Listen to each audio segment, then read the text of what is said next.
जय श्री कृष्ण दोस्तों। भगवत गीता हमारे हिंदू धर्म का एक ऐसा शास्त्र है जो पूरे विश्व में विख्यात है। अनेकों भाषा में इसका अनुवाद हुआ है और विश्व के सभी लोग इसके ज्ञान से अपने जीवन को धन्य, पावन और पवित्र कर रहे हैं। गीता एक ऐसा पवित्र और पावन ग्रंथ है जिसके आदर्शों पर चलकर मनुष्य न केवल खुद का कल्याण कर सकता है बल्कि वह संपूर्ण मानव जाति का कल्याण कर सकता है। ये पवित्र ग्रंथ श्रीमद् भगवद गीता न केवल धर्म का उपदेश देती है बल्कि जीवन जीने की कला भी सिखाती है, जीवन का अर्थ व सार बताती है। महाभारत युद्ध के पहले अर्जुन और श्री कृष्ण का संवाद लोगों के लिए प्रेरणा का स्रोत है। पूरी गीता कर्म क्षेत्र पर आधारित है। केवल भाग्य भरोसे रहने से कुछ नहीं होता, उसके लिए कर्म सर्वश्रेष्ठ है। गीता के उपदेशों पर चलकर न केवल हम स्वयं का बल्कि समाज का भी कल्याण कर सकते हैं। व्यक्ति इसके ज्ञान से सफलताओं, लक्ष्यों, कामयाबी और ऊंचाइयों को छूते हैं। महाभारत के युद्ध में जब पांडवों और कौरवों की सेना आमने सामने होती है तो अर्जुन अपने बंधुओं को देखकर विचलित हो जाते हैं। तब उनके सारथी बने श्री कृष्ण उन्हें उपदेश देते हैं। ऐसे ही वर्तमान जीवन में उत्पन्न कठिनाइयों से लड़ने के लिए मनुष्य को गीता में बताए ज्ञान की तरह आचरण करना चाहिए। इससे वह उन्नति की ओर अग्रसर होगा। समस्त विश्व के प्रेरणा स्रोत, प्रेरणादायक विचार हम आपके लिए लेकर आए हैं जो आपके जीवन को सफलताओं और ऊंचाइयों की ओर ले जाएगा। 11. मन को स्थिरता देना।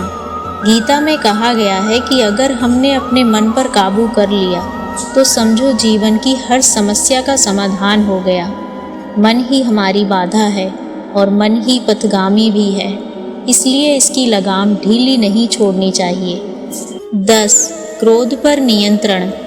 क्रोध ही समस्या की जड़ है। कभी कभी हम ऐसा कर्म भी कर जाते हैं जो मानवता के विरुद्ध है।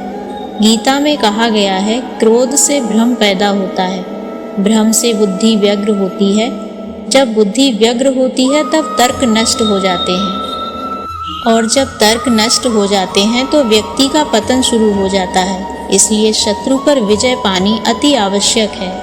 9. समय का नियोजन। समय की उपयोगिता मनुष्य के लिए परम आवश्यक है। जिसने समय के साथ कार्य को पूर्णता दी है वो ना कभी अनैतिक कार्य करता है ना किसी द्वंद्व में फंसता है।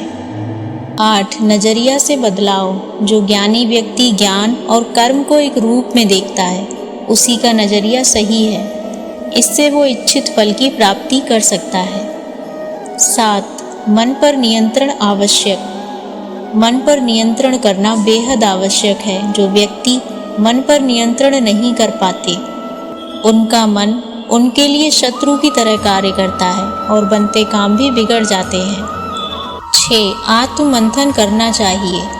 गीता में कहा गया है कि किसी भी कार्य को शुरू करने से पहले आत्ममंथन मतलब कि उस कार्य के प्रति सोचना आवश्यक है, जिससे कार्य में सफलता मिलेगी और वो नियत समय पर भी पूर्ण हो पाएगा।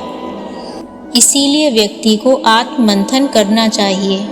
आत्मज्ञान की तलवार से व्यक्ति अपने अंदर के अज्ञान को काट सकता है। 5. सकारात्मक सोच से निर्माण।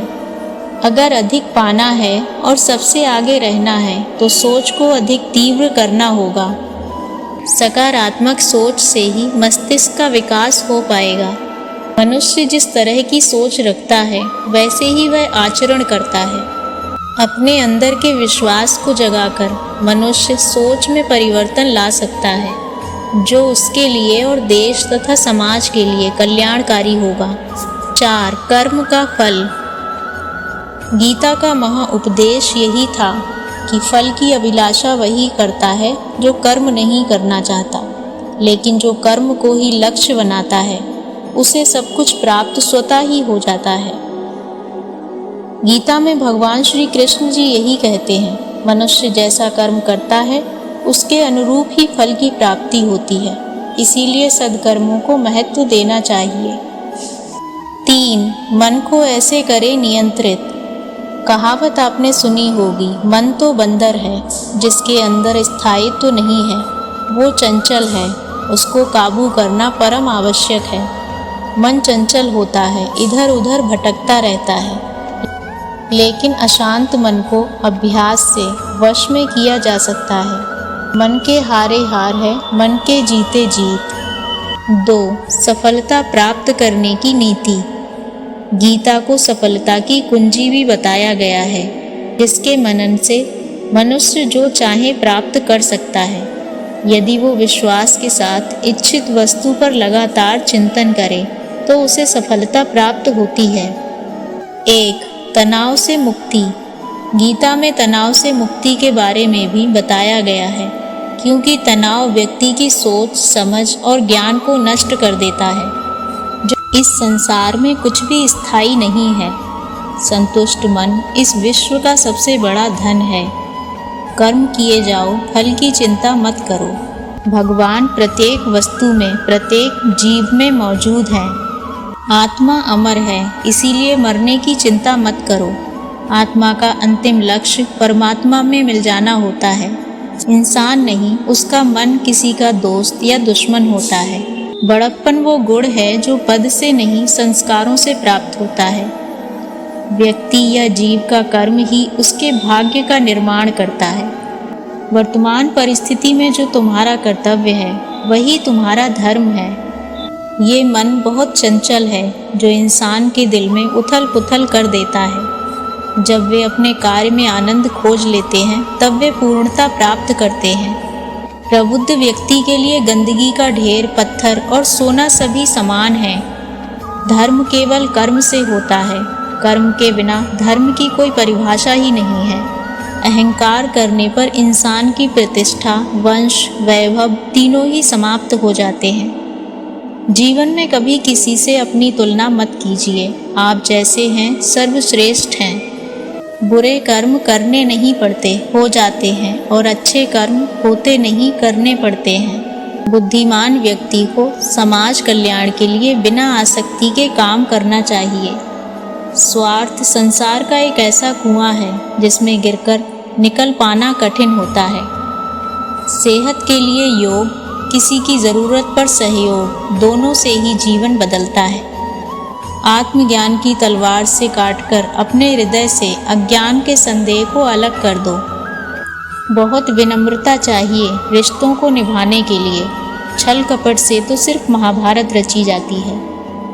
यदि आप किसी के साथ मित्रता नहीं कर सकते, तो उसके साथ शत्रुता भी नहीं करनी चाहिए। अपने दुश्मन से बहस करने के लिए उसका अभ्यास करना बहुत ज़रूरी है। सही काम को करने के लिए समय हर क्षण सही होता है। कठिन समय में कायर बहाना ढूंढते हैं, तो वहीं बहादुर व्यक्ति रास्ता खोजते हैं। जो कुछ भी तुम्हें कमज़ोर बनाता है, शारीरिक, बौद्धिक या मानसिक, उसे जहर की तरह त्याग दो। मनुष्य को परिणाम की चिंता किए बिना, लोभ लालच के बिना, निस्वार्थ और निष्पक्ष होकर अपने कर्तव्यों का पालन करना चाहिए। ये निश्चय करना कि आपको क्या नहीं करना है, उतना ही महत्वपूर्ण है जितना कि ये निश्चय करना कि आपको क्या करना है। गौरव, मान मर्यादा और आत्मसम्मान से अधिक कीमती अपने जीवन को नहीं समझना चाहिए। जो भी तुम करते हो, ये तुम्हारा कर्म है। इसमें किसी भी प्रकार का कोई बंटवारा नहीं होता। इसका फल भी तुम्हें ही भोगना होता है। मर्यादा केवल ना करने की नहीं होती, करने की भी होती है। बुरे की लकीर मत लांघो, लेकिन अच्छे की लकीर तक चहल पहल होनी चाहिए। मनुष्य की अच्छाई उस लौ के समान है, जिसे छुपाया तो जा सकता है, लेकिन कभी बुझाया नहीं जा सकता। जिस तरह प्रकाश की ज्योति अंधेरे में चमकती है, ठीक उसी प्रकार सत्य भी चमकता है। इसीलिए हमेशा सत्य की राह पर चलना चाहिए।